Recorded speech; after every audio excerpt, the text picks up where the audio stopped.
صلوا على النبي والله نبدأ الفيلم. بيبدأ الفيلم مع بنت اسمها لي، وكانت بتودع مامتها هي واختها جريس وادم جوز اختها عشان رايحين رحلة هيقعدوا فيها اسبوعين. وفعلا بدأوا الرحلة وراحوا فندق فيه مزرعة تماسيح، وكانوا مستمتعين جدا بعروض التماسيح. وبعدها راحوا ديسكو الفندق وسهروا فيه، وكانوا مستمتعين جدا بوقتهم وبيتفقوا هيروحوا فين بكرة. وقرروا يروحوا نهر عشان يصطادوا سمك. وتاني يوم جهزوا عشان يروحوا النهر فعلا، وراحوا المركب عشان ينزلوا بيه النهر ويصطادوا. بس لما طلعوا على المركب ما لقوش باري اللي كانوا متفقين معاه ان هو اللي هيسوق المركب في الرحلة. بس ساعتها باري كان راح رحلة مع ناس تانية، واللي كان على المركب عرض عليه يروح معاهم هو مكان باري وبيوافقوا. وبدأوا يجهزوا المركب عشان رحلة الصيد. في الوقت ده ليه لاحظت ان اختها جريس بطنها اكبر من العادي، وسألتها اذا كانت حامل، وبتقول لها ان هي فعلا حامل بس ادم جوزها لسه ما يعرفش. وليه كانت مستغربة هي ليه ما عرفتش ادم، فقالت لها ان هي مستنية الوقت المناسب اللي هتقوله فيه عشان عامله له مفاجأة لما يرجعوا من الرحلة. بعدها الحارس اللي هيقود الرحلة بياخد مسدس معاه وبيعرفهم كل قواعد الصيد وبيبدأوا الرحلة. وكانوا مستمتعين جدا بالرحلة، بس فجأة بيحس انه في حاجة ضخمة خبطت في المركب، بس ما حطوش في دماغهم وكملوا الرحلة عادي. وفضلوا يتعمقوا اكتر في النهر عشان يتبسطوا اكتر، ولقوا مكان بعيد مليان اشجار وشكله حلو ووقفوا فيه عشان يصطادوا. وفجأة بيهجم عليهم تمساح وبيقلب المركب في المية، وادم وجريس مراته طلعوا على شجرة بسرعة، بس ليه بتكون لسه تحت المركب ومش عارفة تعمل ايه. وفي الوقت ده التمساح كان كل الحارس اللي كان سايق المركب، وليه بتخرج من تحت المركب بسرعة وبتطلع فوق وهو مقلوب.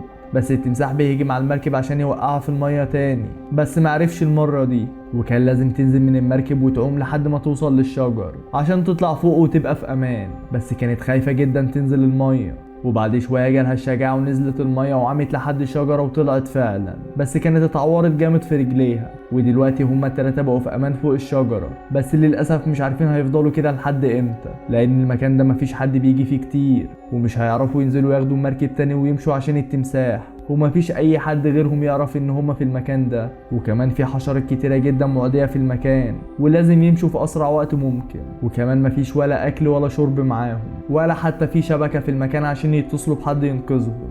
وفضلوا يفكروا كتير جدا في حلول يخرجوا بيها من هنا، بس ما لقوش ولا حل، وقرروا يفضلوا زي ما هم على امل ان في مركب تعدي من النهر وينقذوهم. وبعد وقت كبير فهموا ان انتظارهم ده مش هيفيدهم باي حاجة، بالعكس الانتظار هيضرهم اكتر وهيقلل فرصهم في انقاذ نفسهم. وادم بيقرر ينزل يجيب المركب المقلوبة عشان يركبوها ويمشوا بيها، وفضل يحاول يعدل المركب كتير جدا، وبعد عدة محاولات اخيرا قدر يعدل المركب. بس وهو بيطلع على المركب وهو مرهق جدا التمساح بيبلعه في لحظة، وجريس وليه بينهاروا بعد اللي شافوه ده. حتى مراته ما لحقتش تفرحه بانها حامل. وساعتها جريس وليه اتاكدوا ان مفيش امل انهم يخرجوا من المكان ده، لان اي محاولة منهم في الهروب التمساح هيخلص عليهم. بس كان عندهم امل لان المركب اتعدلت، المشكلة الوحيدة ان هي بعيدة عن الشجرة اللي هم عليها. وحاولوا يفكروا ازاي يقربوا المركب منهم من غير ما ينزلوا المية، بس بيفشلوا في كل الافكار والمحاولات. وبعد ما بدأوا يحسوا بالجوع والعطش قرروا يعملوا أي حاجة عشان ما يموتوش، وبيبدأوا يقربوا من المركب فعلا بس من على الأشجار من فوق. وقربوا فعلا على قد ما قدروا، بس برضو كانوا مضطرين ينزلوا النهر عشان يطلعوا على شجرة تانية قريبة أكتر من المركب. وفعلا بينزلوا النهر، بس وهم طالعين على الشجرة التانية بيلاقوا التمساح قدامهم على طول، وبيثبتوا مكانهم وما بيعملوش اي صوت ولا حركة عشان التمساح ما يحسش بيهم. بس ما قدروش يمسكوا نفسهم اكتر من كده، والخوف والتوتر كان اقوى منهم. والتمساح هاجمهم وعض رجل جريس، بس قدرت تفلت منه قبل ما ياكلها كلها. وطلعوا على نفس الشجرة اللي كانوا عليها في الأول، بس للأسف الجرح كان كبير جدا وكانت بتنزف جامد. بعدها بيسمعوا صوت مركب معدي قريب منهم، وفضلوا ينادوا بأعلى صوتهم بس للأسف محدش بيسمعهم. وفي الوقت ده كانوا لازم يلاقوا حل لأن جريس بتنزف جامد جدا، وليه بتقرر تجازف بحياتها وتنزل النهر وتجيب المركب تاني. بس جريس كانت رافضة إنها تنزل النهر، لكن ليه كانت مصممة ونزلت النهر، وفعلا قدرت توصل للمركب وطلعت فوقه. لكن لما جت تشغل المركب بتلاقي المحرك مش شغال بسبب انه اتقلب في الميه. وبعد ثواني بتلاقي التمساح طلع لها على المركب، واول ما بتشوفه بتفقد الوعي. ولما بتفوق بتلاقي نفسها في عش التمساح اللي بيحط فيه الاكل بتاعه، وبتلاقي جنبها جثة الحارس اللي كان معاهم. وبتلاقي المسدس بتاعه في البنطلون زي ما هو، لكن المسدس ما بيكونش شغال، فبتفضل تنظف المسدس من الطين اللي عليه عشان يشتغل.